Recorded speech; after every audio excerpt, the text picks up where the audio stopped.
Right, we spoke about this a little bit over the weekend, and I think this is a critical issue as we look to the end of the transfer window. It's probably not going to get resolved, I don't think. Doesn't feel like it's going to get resolved. But the squad is filled with a plethora of broken links, square pegs, round holes, players that are played out of position. They're being asked to do things that they can't. They're being asked to do things that they've never done before. You've got big players like Rashford that are entirely out of the squad and very much look like they'll be moved on before the end of this window.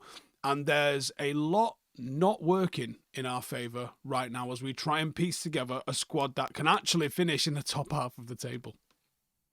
Top half. Not top 40. We're 12, lads. One place that we're struggling with especially is the centre-forward position. The hardest thing on a football pitch to do is to score goals, and Manchester United are determined to prove that this season. We've got Zirkzee, we've got Hojlund.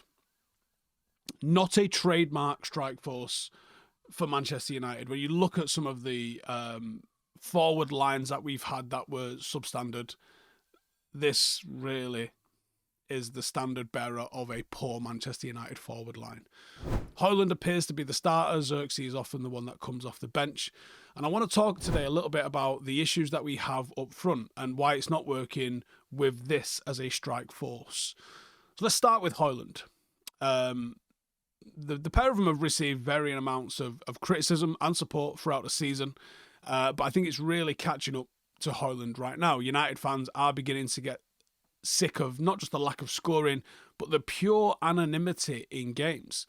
You look at the recent performance against Fulham, he looked like a pure headless chicken. He wasn't positioning himself well, he wasn't focused on the ball, he wasn't getting on the end of stuff. It just was not his day. But it's not been a one-off. There's been a lot of games where he did nothing today. He's nowhere near the version of him that we had when he was scoring for fun at points last season, especially in the Champions League. This season he's got 7 goals, he's got 1 assist. It's 28 games. 5 of those goals came in Europa League. Only 2 of those goals have come in the Premier League. And that is not good enough for your second season. New manager or not, he should be doing a lot more. He's not competing in the league. He seems to be struggling helping the team break opposition defensive down. He's either playing far too deep or he isolates himself from the action far too much. The football brain of his is just not at the level it needs to be.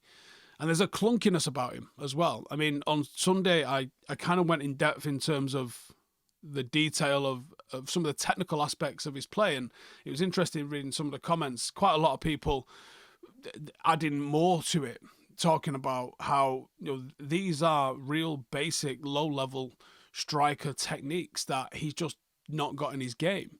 He seems to be focused on winning these battles. He chooses to compete in those battles which he's losing.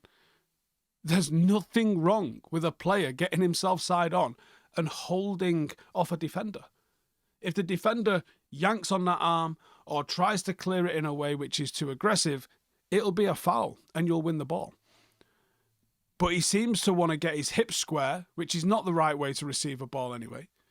And he wants to encourage defenders to try and battle him, like he wants to pin and spin and roll. And that just ain't his game. He is losing those battles. And he's not sorted his feet out. He's not looking to play quick. He's not using double movements. He's just not sorted his feet out. When I think of Ronaldo and Cavani, remember when they weren't good enough a couple of years ago? Legendary players, back end of their careers. The proactivity, the killer instinct, the striking instincts, the hold-up instincts, Howson doesn't have those. In the age of constant online connectivity, your life can feel more exposed than ever before. From hackers to data breaches, our online privacy is constantly under threat. But what if I told you there is a simple yet powerful tool that you can use to help protect you? Introducing Surfshark VPN, a powerful tool that encrypts your internet connection, making it virtually impossible for anyone to intercept your data. With Surfshark, you can browse the web anonymously, access geo-restricted content, enjoy a safer, more private online presence. Surfshark hides your IP address and encrypts your connection, giving you peace of mind when it comes to browsing or streaming or shopping. But Surfshark isn't just about privacy. It's also about convenience. There's unlimited simultaneous connections, meaning you can protect all of your devices from your phone, your laptop, your tablet, and even your telly with just a single Surfshark account. And their user-friendly interface and 24/7 customer support, getting started with Surfshark is a breeze. For stress-free and secure browsing, head to surfshark.com/Howson to take advantage of this deal. 4 extra months of Surfshark free and their 30-day money-back guarantee. Thanks to Surfshark for sponsoring this video. And then Zirkzee. Booed off, which I didn't agree with, but he was. After 30 minutes against Newcastle. The emotion towards him hasn't been much better, really, than Hojlund's, but it was good to see that he got some support. I think people recognised that the booing was too much. It was not required. He was shit against Newcastle. Let's not rewrite history. He was shit. He didn't deserve booing, though. It was bold of Amorim to sub him after 30 minutes. Alex Ferguson, in one of his books, I've got it up here, talks about how you give players till half time. If you put your faith in them and they've not done their job, you give them to half time, because he talks about subbing someone. I think it might be after 20 minutes in a game, and totally destroyed him. So I got a lot of respect for Zirkzee's ability to come back. Not just ability to come back, but the ability to come back and put in some of the performances he's put in on the back of that. And he's been very close to some real big goals for us as well. Obviously, the winning penalty was a big one, but like there's been other moments in games where he's had a bit of a say in stuff as as he's entered the pitch and games have come to a conclusion. But even he struggled with a lot of the simple things. He's not scoring anywhere near enough. So, okay, if you're not scoring, can we get involved in the link play? Some of his link play has been very tidy, but when the runners aren't around him, he's not even getting off those simple short passes and touches. And that was what led to his early substitution against Newcastle. Nothing to do with goals. You can't judge someone on 30 minutes of not scoring a goal. It was every time the ball came to him, it looked like it hit a trampoline. It was just nothing going on. It feels like he's maybe come with a little bit of a new direction. That side of his game feels like it's tidied up, but the lack of goals and assists is a huge issue. He's played more games than Hojlund. Yeah, I don't know how either. With 33. He's only on 4 goals and 2 assists. Technically, it's worse than Hojlund's return. He doesn't look confident in the positions that he takes up in the box. He doesn't appear to get on the end of stuff. He doesn't have the pace to run in behind. A one-on-one chance for Zirkzee quite often sees him being shepherded out to one side of the box, and results in him having a bit of hold-up play, laying it off to somebody else, and then whatever. You don't see him break and get a shot off 1v1 with the keeper because he just doesn't have the legs to be able to stay in front of who he's coming in front of. I think United are in a mess. I think, we've overpaid for a lot of players. Anthony, I think Anthony's the worst signing I've seen United make, to be honest, for the money that we've seen him go for. I thought it was worth a gamble if you could get him for 25-30 million. It's interesting, I just saw some comments have appeared on a video I did, which was the worry with Anthony, where I finished that video saying I don't think I'd sign him, actually. It's funny reading some of the comments, let's just say that. It felt like there wasn't a lot to go off with Hojlund. There was absolutely potential, but potential has to be realised. Potential isn't real. You have to move towards that potential. And at the moment, he hasn't done that. People talk about, he's not getting a lot of chances. We're not even talking about the chances. The chances is one thing, but it's the all-round play, the rest of the play that has to improve from both of them. You know, they're both being seen as having 5, 6, 7 passes in a game. It's just absolutely not good enough.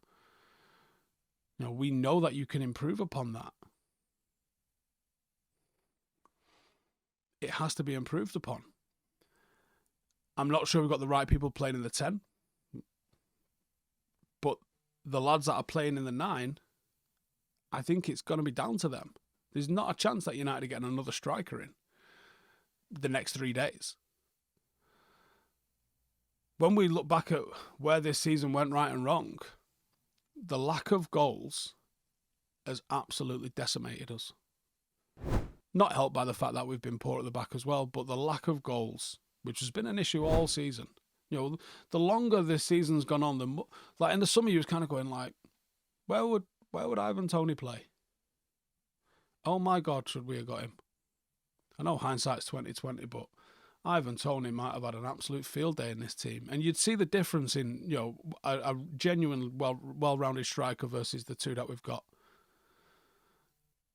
All I will say to all of you is, get on Wikipedia, or Wikipedia because it's just easier to navigate. Go on Wikipedia, go on Manchester United 2013-14 season, scroll down, look at the squad. Just look at the squad. Look at the forwards in the squad. And then on Wikipedia, top right corner, next season, look at the squad. Next season, look at the squad. Next season, look at the squad. We let Danny Welbeck go in 2015 because he was the worst of 5 strikers. 10 years later, he's in his 30s, he'd be our best striker. If that just doesn't tell you where the quality has fell out.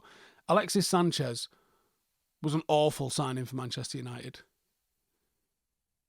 He'd suit this system and he'd probably be scoring more goals than anybody else in this football team. As would Cavani, as old as he is. As would Ronaldo, as old as he is. As would Zlatan, as retired as he is. You know, when you look at... Nani used to frustrate the shit out of me. Jesus Christ, would be crying at watching him play at the moment with joy. The quality of this team has just absolutely drained out. Drained out. One matter, Wayne Rooney. You know, some of the names we've had in forward positions in the last 10 years, and you look at the team that's standing in front of us at the moment and you go, there's a reason we're 12th. The forwards aren't good enough. And there's things in the game that they could fix that would make them better. But do you have the confidence that they'll fix it? Especially by weekend? Because I don't. Let me know your thoughts anyway. Out of these two, who plays? Are we better off going with one of the striker? Are we better off... What we haven't actually really done is try both of them together. Is that something we can do? Let me know. See you in the comments. Laters. Hey, thank you for watching the video. If you are new around these parts, then don't forget to subscribe. My channel is proudly supported by my community on Patreon. If you'd like to get a little bit of extra content, a Discord group, meetups, 5-a-side games, weekly podcasts, behind the scenes, and even an occasional bit of transfer news as and when I get it, then for the price of a pint, you can show your appreciation for the content that we make and get some goodies for doing so as well. Check the link in the description or click the button right here. You'll also find all of my socials here too if you want to follow me on any of those platforms. Nice one.